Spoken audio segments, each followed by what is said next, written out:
Hello students, myself Ashok Sharma and I welcome you all on this channel. Dear students, some students of class 9th have requested me to explain 5th question of exercise 2.5 of chapter number 2, that is polynomials, because they feel some problem in doing this question. So no problem at all, don't worry, I am here. I will explain this question for all of you. Clear? And also I am going to make a special video for this question number 5, and also I will explain both the parts of this question so that you may clear each and every point, each and every doubt very well. Clear? Also one more thing, मैं और भी जो बाकी मेरे viewers हैं उन सभी से बोलना चाहूँगा कि कोई भी टॉपिक, कोई भी क्वेश्चन क्लास 6 to 10 अगर आपको कुछ प्रॉब्लम आती है तो प्लीज़ आप मुझे कॉन्टैक्ट करें थ्रू फेसबुक और through WhatsApp. My WhatsApp number is 946665 and 25665. So you can send your request through this number. Okay, and now come to the topic. We are going to start this question number 5. Question number 5 को अगर आप देखें तो इसके अंदर हमें करना क्या है. हमें क्वेश्चन में बोला गया है factorize the following polynomial. Question number 5, what we have to do, we have to factorize and the polynomial is part first, it is 4x square plus 9y square plus 16z square plus 12xy minus 24yz minus it is 16xz. This is the polynomial which is to be factorized by us. जो हमें factorise करना है ये वो polynomial हो गई. Clear? अगर आपको याद हो, जब हमने इस एक्सरसाइज के जो प्रीवियस 4 क्वेश्चंस किए थे, मैंने क्लियर बोला था जैसे ही आपके सामने पोलिनोमियल आती है, पहला काम उस क्वेश्चन को देखकर इमेजिन करें which polynomial, which identity we can apply for solving this question. Okay, तो आप यहां पर देखें जरा. 4x square x square, this is y square, this is z square. क्या है यहां पर? कंसेक्यूटिवली 3 वेरिएबल्स का स्क्वायर एंड सम आप देख सकते हैं. तो ऐसी कौन सी आइडेंटिटी है, इमेजिन करें, जहां पर ऐसे 3 वेरिएबल्स का स्क्वायर एंड सम आपको मिल सकता है. तो वो आइडेंटिटी कौन है? It is the expansion of the square of the sum of the 3 numbers, that is a plus b plus c and whole square. Clear? इस आइडेंटिटी में ऐसा पॉसिबल होगा जिसको हम लोग यहां पर यूज कर पाएंगे. सेकेंडली, जब आप आइडेंटिटी लिखते हैं, मैंने पहले भी बोला कि आइडेंटिटी में 2 साइड्स होते हैं. लेफ्ट हैंड साइड में उसे लिखने की हैबिट डेवलप करें जो आपके क्वेश्चन से मैच करे. क्लियर? तो यहां पर आपने इस आइडेंटिटी की एक्सपेंडेड फॉर्म को लिखना है. क्लियर? 2. नंबर 3 पे आते हैं. थर्ड नंबर में जब आप आइडेंटिटी को पहले लिखोगे तो 2 लाइंस का स्पेस पहले खाली छोड़िएगा, फिर आपने आइडेंटिटी को लिखना है. क्यों है ऐसा? अभी बताता हूं. देखें, आप लिखते हैं बेटा पहले identity. Because a square plus b square plus c square plus twice of ab plus twice of bc plus twice of ca and which is equal to a plus b plus c and it's whole square. Clear? जो side question से बैच कर रहा था उसको मैंने left में लिख दिया है. क्लियर? अब करना क्या है? मैंने कहा था इसको खाली क्यों छोड़ेंगे, तो मैंने बोला था कि जब आप यहां आइडेंटिटी लिख दोगे तो आप इस आइडेंटिटी को फॉलो करते हुए a, b एंड c की वैल्यूज को पुट करते हुए इस स्पेस को भर देंगे आप. ठीक है? तो first of all we have to identify, we have to recognize what are the values of a, b and c. तो आइए चेक करते हैं वैल्यूज क्या है. क्लियर? अब देखें यहां पर कैसे आप इसको ढूंढेंगे.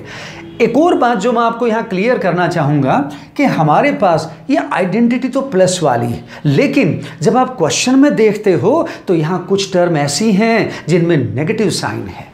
चेक करते हैं कौन सी नेगेटिव टर्म है और उसका मीनिंग क्या है. देखो, जो लास्ट 2 टर्म्स हैं बेटा, ये दोनों ही आपकी क्या हो गई? नेगेटिव. क्या वेरिएबल्स हैं? y z एंड इसमें क्या है, X Z Y Z X Z, which variable is coming 2 times, it is variable Z. जिसका मीनिंग क्या हुआ, इट मीन्स ये हुआ कि जब आप ए बी एंड सी की वैल्यूज को फाइंड आउट करेंगे तो जिस टर्म के साथ वेरिएबल जेड आने वाला है that term must be made negative, उस टर्म के साथ माइनस का साइन यूज होने वाला है। क्लियर? अगर आप जेड वाली टर्म को नेगेटिव नहीं बनाते हो तो फिर क्या होगा, जो अदर 2 वेरिएबल वाली टर्म्स रह गई, कौन, एक्स वाली एंड वाई वेरिएबल वाली टर्म, उन दोनों को नेगेटिव बनाना पड़ेगा। डिसीजन आपका है, या तो अकेले जेड वेरिएबल वाली टर्म को नेगेटिव बनाइए या फिर एक्स एंड वाई दोनों वेरिएबल वाली टर्म्स को आपको नेगेटिव बनाना होगा। तो बेनिफिट किस में है, सिंगल वेरिएबल वाली टर्म को नेगेटिव बनाइए ताकि हमारे कैलकुलेशन में कम से कम प्रॉब्लम हो या प्रॉब्लम होना ही नहीं चाहिए। क्लियर? तो आइए, जेड वाली term negative, X and Y वाले पॉजिटिव, ये ध्यान रखना है। अब फाइंड आउट करते हैं values of A B and C. देखिए क्या है, ए स्क्वायर 4x स्क्वायर, आप जानते हैं 4 is the square of 2, x स्क्वायर is the square of x, so 4x square can be written 2x whole square. Clear? और x क्या रहने वाला था, पॉजिटिव, तो आपको माइनस तो यूज करना ही नहीं है।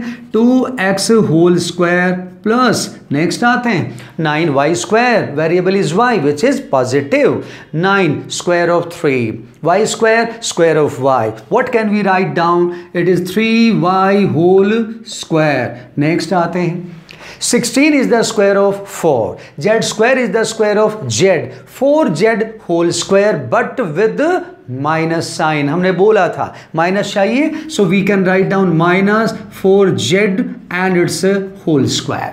So what we have done, we have obtained the values of A, B and C and now there is no problem. Why? अब तो आपने केवल A, B and C की वैल्यूज को पुट करते हुए अदर 3 टर्म्स को कंप्लीट करना है बस। देखिए कैसे करते हैं, प्लस ब्रैकेट स्टार्ट करें, 2 multiplied by value of A multiplied by value of B. What is A? 2x. What is B?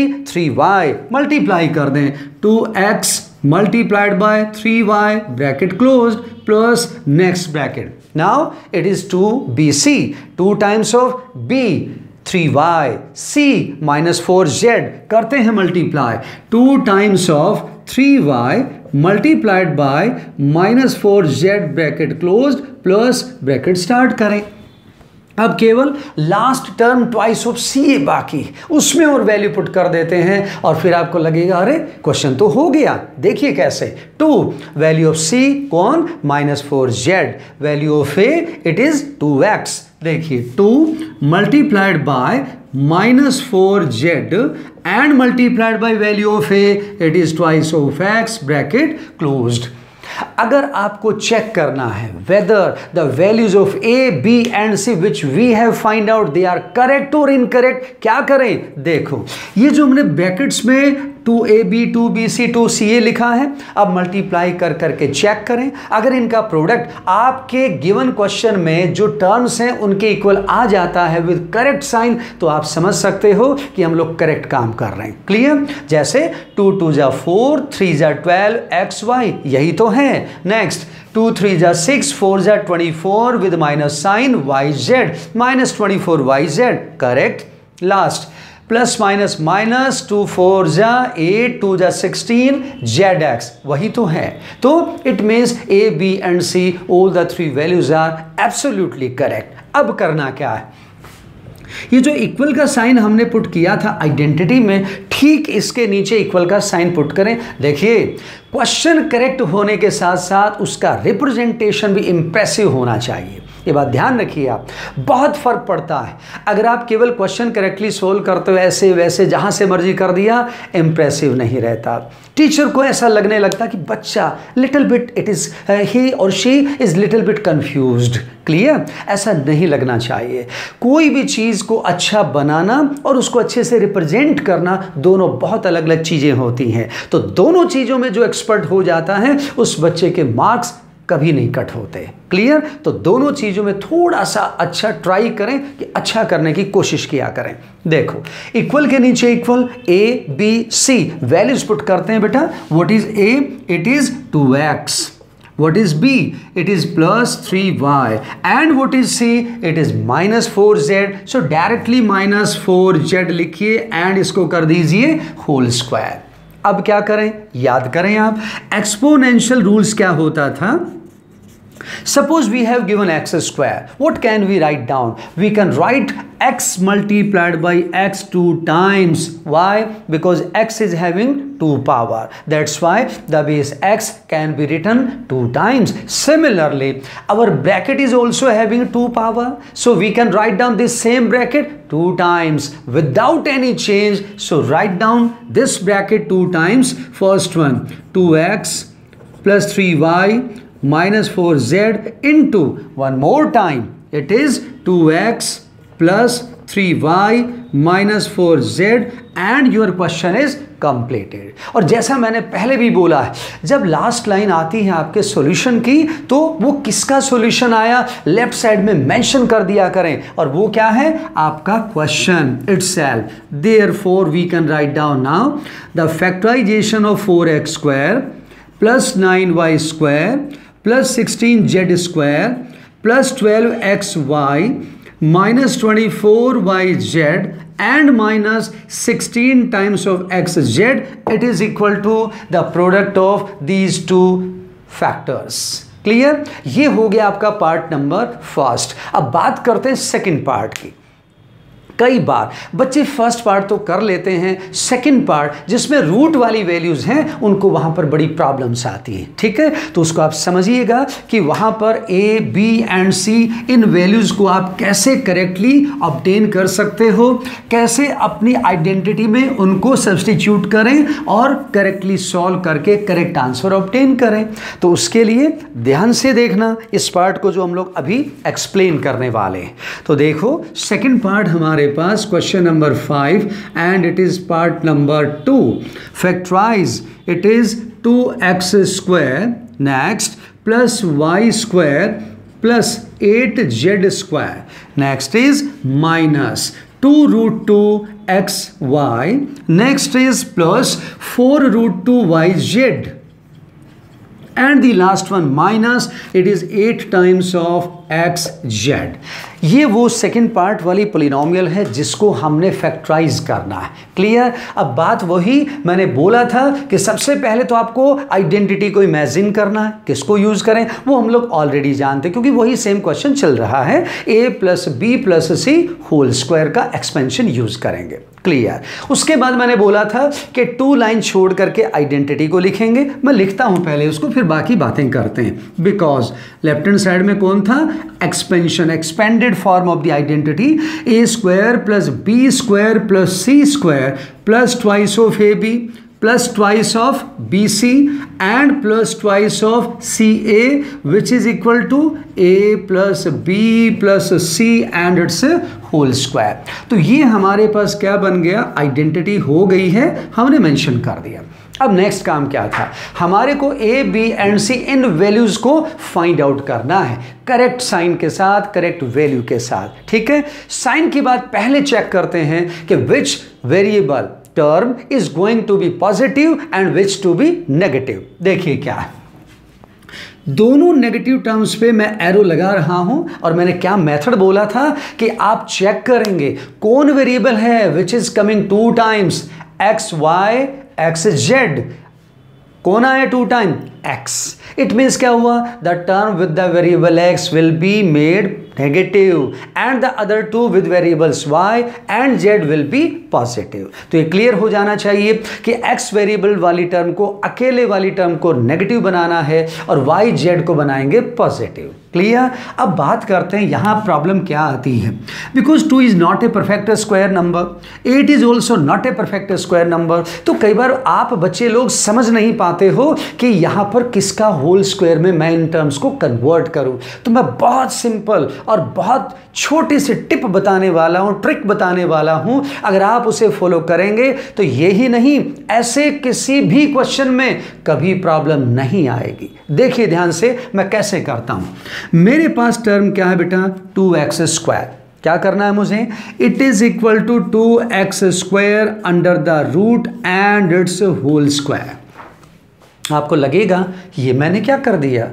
तो देखिए मैथमेटिक्स में क्या होता है बच्चा कि वहाँ पर कभी भी अगर आप किसी नंबर को किसी और फॉर्मेट में लिखते हो लेकिन वैल्यू चेंज नहीं करते हो तो कोई प्रॉब्लम नहीं आती है, ठीक है। आप जैसे मर्जी उसको लिखने का पैटर्न बनाइए but value must remain the same, no problem at all. अब आप कहोगे कि इसमें वैल्यू सेम कैसे रही, हमें तो समझ नहीं आया, तो मैं समझाता हूं। देखो एक कोई दूसरा सिंपल सा नंबर लेकर, सपोज मेरे पास बेटा 4 है, क्लियर। मैंने क्या किया, 4 पे स्क्वायर रूट यूज किया और उसके ऊपर होल स्क्वायर कर दिया। अगर इसकी वैल्यू 4 ही आ जाती है तब तो आप मान लोगे कि मैंने बिल्कुल करेक्ट लिखा था पहले वाला पैटर्न। तो देखो यहाँ क्या है, आप जानते हैं what is the square root of 4, it is 2, clear. So next line 2 अंदर बन गया स्क्वायर रूट ऑफ 4, ऊपर क्या है बेटा स्क्वायर, एंड 2 स्क्वायर क्या होता है 4। यानी हमने बेटा 4 से स्टार्ट किया था और 4 पर ही फिर आ गए। It means our procedure, our method is absolutely correct, clear. यही यहां पर फॉलो करना है। तो देखो क्या है, √2x²। क्या करना है आपने, यहां पर फैक्टर बनाइए जिसका 8th क्लास में आपने किया है, स्क्वायर एंड स्क्वायर रूट्स, जिसका पेयर कंप्लीट हो जाएगा that will come out of the root sign, otherwise root के अंदर रहेगा। Because 2 is a prime number, इसका फैक्टराइजेशन पॉसिबल नहीं है। x², it can be written x multiplied by x, और you can directly understand x² है, square से root cancel, x will come out, clear. जैसे भी आपको इजी लगे। तो देखिए मैं लिख करके दिखाता हूं रूट में बेटा 2 as it is into x and it's whole square. किसका पेयर कंप्लीट हुआ, x का। तो x का पेयर बनने से क्या होगा बेटा, 2 तो रह गया रूट में, x कहां आ गया, रूट से बाहर, रूट से बाहर लिख दीजिए, एंड क्या है होल स्क्वायर। इट मीन्स क्या हुआ, this 2x² can be written √2x and whole square, and what is the value of a now, √2x, और क्या है साथ में नेगेटिव साइन आएगा। तो मैं यहां इसको लिख रहा हूं, it can be written -√2x and it's whole square. ये मेथड मेरा फॉलो करें आप, प्रॉब्लम नहीं आएगी। मैं इनमें भी और आगे आने वाली वीडियोस में भी बहुत छोटे छोटे आपको ट्रिक्स और टिप्स बताने वाला हूं, इसलिए आप मुझे फॉलो किया करें, बहुत बेनिफिट मिलेगा आपको, क्लियर। नेक्स्ट आते हैं बेटा y²। ये तो आप जानते हैं, y² is the square of y, so it can be written y whole square. Next आते हैं अगेन सेम प्रॉब्लम 8z² के साथ, फिर वही पैटर्न जो मैंने आपको बताया। एक और बार देखिए, 8z² under the root and it's whole square. Next one, अब इसके अंदर आपको करना क्या है, इनका फैक्टराइजेशन करें। 8 can be written 2 into 2 into 2 and z² can be written z into z and whole square. Check करें किसका पेयर कंप्लीट होता है। तो 2 का पेयर कंप्लीट है, z का पेयर कंप्लीट है, 2 बाहर आएगा, z बाहर आएगा, एक 2 ऐसा रह गया बेटा जो अनपेयर्ड है, it will remain under the root. तो देखिए क्या बनता है, नेक्स्ट क्या बना, 2 बाहर, √2 and z and whole square. So 8z², this term can be replaced by 2 times of √2 z and whole square. Clear? So देखिए अब यहाँ पर 2√2 z and whole square ये मैंने बना दिया, ठीक है। हमने क्या कर दिया, a² plus b² plus c², ये तीनों टर्म्स की वर्किंग कंप्लीट कर दी है। अब हम जानते हैं what is the value of a and b and c also. अब twice of a b, twice of b c, twice of c a, इनको भी आप कंप्लीट कर दीजिए इन्हीं 3 वैल्यूज को पुट करते हुए। तो देखो क्या है, प्लस ब्रैकेट स्टार्ट करें, 2 times what is a minus √2x minus √2x, negative term है इसीलिए मैंने स्मॉल ब्रैकेट यूज किया। Then after b, what is b, it is y multiplied by y, bracket closed, plus next bracket पे आइए, twice of bc mention करना है। So 2 as it is multiplied by value of b, it is y multiplied by value of c क्या है बेटा, 2 times of √2z bracket close plus and the last term 2 times of ca। इस पे बात करते हैं। 2 what is c, 2√2z, what is a minus √2x mention करते हैं।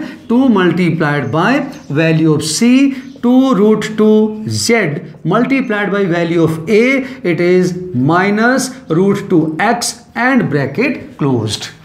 यही स्टेप सबसे ज़्यादा इंपॉर्टेंट होता है। और आप अब तक समझ गए होंगे कि क्वेश्चन लिखने के तुरंत बाद मैंने 2 लाइंस खाली छोड़ने के लिए जो बोला वो क्यों ज़रूरी है। आइडेंटिटी पहले लिख दीजिए, उससे पहले कंप्लीट करें, क्योंकि आइडेंटिटी के बाद तो हमारा क्वेश्चन का सॉल्यूशन स्टार्ट हो जाता है। आप लोग सोच सकते हो भी क्यों ना पहले आइडेंटिटी लिख दें, बाद में ऐसा कर दें, ये ज़्यादा बेटर रहेगा अगर आप ऐसे फॉलो करते हो। नेक्स्ट, इक्वल के नीचे बेटा इक्वल मेंशन करना है अपने को, और ए एंड बी एंड सी, क्योंकि आप जानते हैं उनकी वैल्यूज को यहां पर आप पुट करें। तो what is the value of A बेटा?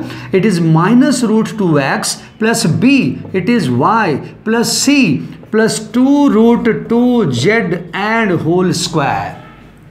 और फिर से जो प्रीवियस क्वेश्चन में, प्रीवियस पार्ट में हमने काम किया था, वो ही स्टेप पहुंच गया है। जो क्या था कि if a number is having some power, whether it is 2 और anything, then the base will be written in product form as many times as the value of the power. Base को उतनी ही बार मल्टीप्लिकेशन फॉर्म में आप लिखेंगे जितना power की value है। Clear? मैं इनको अब हटा देता हूं। तो मीनिंग ये बन गया। अब आपको करना क्या है, इस ब्रैकेट को 2 टाइम्स लिख दीजिए बेटा। सो -√2x plus y plus 2√2z and one more time -√2x plus y plus 2√2z and it is completed. और मैंने क्या बोला था, लेफ्ट हैंड साइड में क्वेश्चन की जो फर्स्ट लाइन थी उसको आप रिपीट कर दें। So therefore we can write down 2 times of x square plus y square plus 8z square and also -2√2xy plus 4√2yz and -8 times of xz। इसका जो फैक्टराइजेशन है वो कौन बन गया? It is equal to the product of these 2 linear factors. Okay, तो ये हमारा था क्वेश्चन नंबर 5 का फैक्टराइजेशन। जो बच्चों की रिक्वेस्ट थी कि कुछ प्रॉब्लम उनको आ रही है, तो वो यहां से आप चेक कर सकते हैं बेटा। उन बच्चों के साथ साथ अगर आप में भी किसी का कोई डाउट था, तो आप भी इस वीडियो को बड़े ध्यान से शुरू से लास्ट तक अच्छे से वॉच करें, समझिए, एक एक पॉइंट को क्लियर करें। ओके, और जैसा मैंने स्टार्टिंग में बोला था, अगर आपको भी 6 to 10 किसी भी क्लास के किसी भी टॉपिक में, किसी भी क्वेश्चन में कोई प्रॉब्लम आती है, तो आप मुझे थ्रू फेसबुक या व्हाट्सएप से कॉन्टैक्ट करें, अपनी प्रॉब्लम्स को शेयर करें। I am here, I will help you clearly. कोई प्रॉब्लम नहीं आएगी, आप ऐसा मान कर चलिए। ओके बेटा, आज के लिए इस वीडियो में इतना ही। नेक्स्ट टाइम फिर मिलेंगे एक नई वीडियो के साथ। Okay, all the best.